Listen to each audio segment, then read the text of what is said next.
April May ತಿಂಗಳಲ್ಲಿ ಜಿಲ್ಲಾ ಪಂಚಾಯಿತಿ ಹಾಗೂ ತಾಲೂಕು ಪಂಚಾಯಿತಿ ಚುನಾವಣೆಗಳು ನಡೆಯಲಿವೆಯೇ? ಈ ಚುನಾವಣೆಗೆ ಇವಿಎಂ ಬಿಟ್ಟು ಬ್ಯಾಲೆಟ್ ಪೇಪರ್ಗಳನ್ನ ಬಳಸಲಾಗುವುದೇ? ಈ ಕುರಿತು ರಾಜ್ಯ ಚುನಾವಣಾ ಆಯೋಗದ ಆಯುಕ್ತ ಜಿಎಸ್ ಸಂಗ್ರೇಶಿ ಹೇಳಿದ್ದೇನು? ಹೊಸ ಮತದಾರರನ್ನ ಪಟ್ಟಿಯಲ್ಲಿ ಸೇರಿಸಲು ಯಾವ ದಿನಾಂಕದವರೆಗೆ ಸಮಯಾವಕಾಶ ಇದೆ?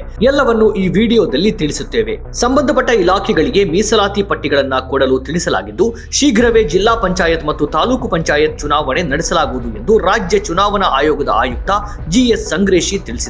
ಏಪ್ರಿಲ್ ಮೇ ತಿಂಗಳಲ್ಲಿ ಜಿಲ್ಲಾ ಪಂಚಾಯಿತಿ ಹಾಗೂ ತಾಲೂಕು ಪಂಚಾಯಿತಿ ಚುನಾವಣೆ ನಡೆಸಲು ಪ್ರಯತ್ನ ನಡೆಯುತ್ತಾ ಇದೆ ಎಂದು ರಾಜ್ಯ ಚುನಾವಣಾ ಆಯೋಗದ ಆಯುಕ್ತ ಜಿಎಸ್ ಸಂಗ್ರೇಶಿ ತಿಳಿಸಿದ್ದಾರೆ. ಈ ಬಾರಿ ಚುನಾವಣೆಗೆ ಬ್ಯಾಲೆಟ್ ಪೇಪರ್ಗಳನ್ನ ಬಳಸುವ ಸಾಧ್ಯತೆ ಇದೆ ಎಂದು ಜಿಎಸ್ ಸಂಗ್ರೇಶಿ ಅವರು ಮಹತ್ವದ ಮಾಹಿತಿ ನೀಡಿದ್ದಾರೆ. ಬೆಳಗಾವಿಯಲ್ಲಿ ಮಾಧ್ಯಮಗಳ ಜೊತೆಗೆ ಮಾತನಾಡಿದ ಅವರು, ಜಿಲ್ಲಾ ಪುನರ್ವಿಂಗಡಣಾ ಆಯೋಗದ ವರದಿ ದೊರೆಯುವುದು ಹಾಗೂ ಇನ್ನಿತರ ಕಾರಣಗಳಿಂದಾಗಿ ಚುನಾವಣೆಗೆ ಈಗಾಗಲೇ ಸಾಕಷ್ಟು ವಿಳಂಬವಾಗಿದೆ. ಹಾಗಾಗಿ ಶೀಘ್ರವೇ ಚುನಾವಣೆ ನಡೆಸಲಾಗುವುದು. ಸಂಬಂಧಪಟ್ಟ ಇಲಾಖೆಗಳಿಗೆ ಮೀಸಲಾತಿ ಪಟ್ಟಿಗಳನ್ನ ಕೊಡಲು ತಿಳಿಸಲಾಗಿದೆ.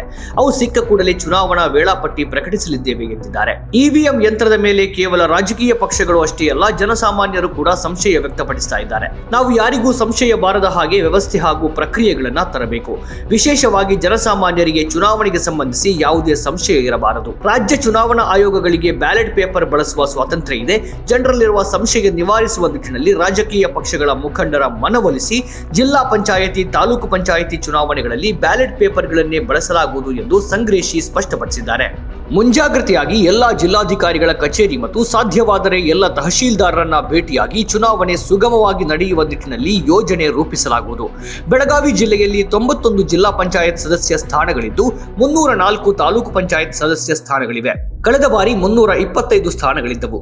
ಅದರಲ್ಲಿ ಹೊಸದಾಗಿ 7 ಪಟ್ಟಣ ಪಂಚಾಯಿತಿಗಳು ರಚನೆಯಾಗಿವೆ.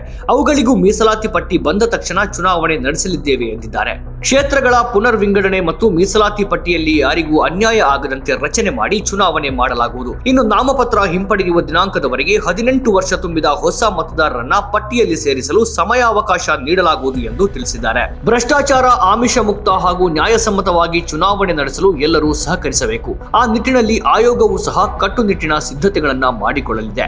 ರಾಜ್ಯ ಚುನಾವಣಾ ಆಯೋಗ ಸ್ವತಂತ್ರವಾಗಿದ್ದು ಸಂವಿಧಾನ ಹಾಗೂ ಪ್ರಜಾಪ್ರಭುತ್ವದ ಆಶಯಗಳಂತೆ ಚುನಾವಣೆ ನಡೆಸುತ್ತೇವೆ ಎಂದು ಜಿಎಸ್ ಸಂಗ್ರೇಶಿ ವಿಶ್ವಾಸ ವ್ಯಕ್ತಪಡಿಸಿದ್ದಾರೆ. ಒಂದು ರಾಷ್ಟ್ರ ಒಂದು ಚುನಾವಣೆ ಕುರಿತು ಪ್ರಶ್ನೆಯೊಂದಕ್ಕೆ ಉತ್ತರಿಸಿದ ಅವರು, ಹಳ್ಳಿಗಳು ಸೇರಿದಂತೆ ವಿವಿಧ ಹಂತಗಳಲ್ಲಿ ಕೂಲಂಕಷವಾಗಿ ಚರ್ಚಿಸಿದ ನಂತರ ಪ್ರಜಾಪ್ರಭುತ್ವ ರೀತಿಯಲ್ಲಿ ಈ ಕುರಿತು ನಿರ್ಧರಿಸಬೇಕು ಎಂದು ಹೇಳಿದ್ದಾರೆ. ಇದು ಒಬ್ಬ ಅಥವಾ ಕೆಲವು ವ್ಯಕ್ತಿಗಳಿಂದ ನಿರ್ಧರಿಸುವ ಸಮಸ್ಯೆಯಲ್ಲ, ಪ್ರತಿ ಗ್ರಾಮ ಪಟ್ಟಣದಲ್ಲಿ ಚರ್ಚೆಯಾಗಬೇಕಿದೆ ಎಂದಿದ್ದಾರೆ. ನಮ್ಮ ಕಾರ್ಯಕ್ರಮಗಳನ್ನ ನೀವು ನೋಡ್ತಾ ಇದ್ರೆ ನಮ್ಮ ಚಾನೆಲ್ ಅನ್ನ ಸಬ್ಸ್ಕ್ರೈಬ್ ಮಾಡಿ, ಪಕ್ಕದ ಬೆಲ್ ಐಕಾನ್ ಒತ್ತಿ ನಮ್ಮನ್ನ ಬೆಂಬಲಿಸಿ. ಹಾಗೆ ನಮ್ಮ ಕಾರ್ಯಕ್ರಮಗಳನ್ನ ಲೈಕ್ ಮಾಡಿ, ಕಮೆಂಟ್ ಮಾಡಿ, ಅದನ್ನ ಬೇರೆಯವರಿಗೂ ವಾಟ್ಸ್ಆಪ್ ಮೂಲಕ ಶೇರ್ ಮಾಡಿ. ನೀವು ಹೀಗೆ ಮಾಡಿದಾಗ ನಮ್ಮ ಚಾನೆಲ್ ಇನ್ನಷ್ಟು ಮತ್ತಷ್ಟು ಜನರಿಗೆ ತಲುಪಲು ನೀವು ನಮ್ಮೊಂದಿಗೆ ಸಹಕರಿಸಿದ ಹಾಗಾಗುತ್ತೆ. ಇದು ನೀವು ಯಾವುದೇ ಖರ್ಚಿಲ್ಲದೆ ಕೆಲವೇ ಸೆಕೆಂಡುಗಳಲ್ಲಿ ನೀಡಬಹುದಾದ ಸಹಕಾರ.